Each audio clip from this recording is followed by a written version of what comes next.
Assalamualaikum viewers, welcome to the Country School Walton Branch YouTube channel. Before starting the video, please subscribe to my channel and press the like button. Rule number 4, आज हम उर्दू की book पे करेंगे rule number 4।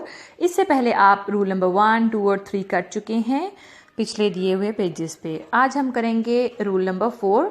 When बे पे ते टे से नून ये are joined with the letters coming before and after them they take the following forms.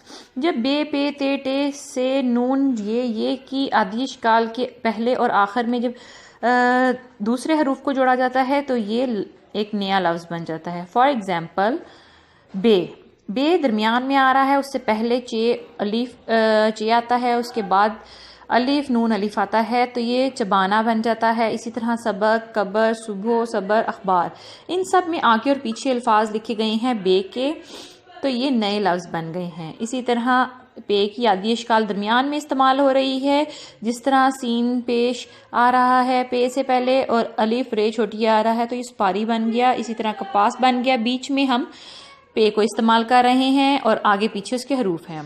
ते, टे, से, नून, ये देखिए ते भी बीच में इस्तेमाल किया जा रहा है, टे भी, से भी। इससे से पहले और आखिर में भी अल्फाज हैं, बीच में से आ रहा है। नून, ये और ये देखिए आपके सामने नून अभी बीच में इस्तेमाल हो रहा है और उससे पहले भी मीम की और रे की आदेश काल आगे पीछे लगाई गई है, तो इससे ये नए नए अल्फाज बनते हैं।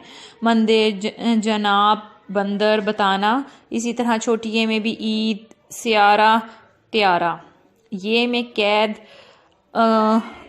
और क्या कहते हैं मैदा, सया, क़यामत। ये सब इनमें बड़ी ये, छोटी ये, नून, से, टे, ते, से, पे, बे दरमियान में इस्तेमाल किए गए हैं और आगे पीछे दूसरे हरूफ लगाए गए हैं, उनकी आदेश काल लगाई गई है तो ये नए हरूफ बने हैं।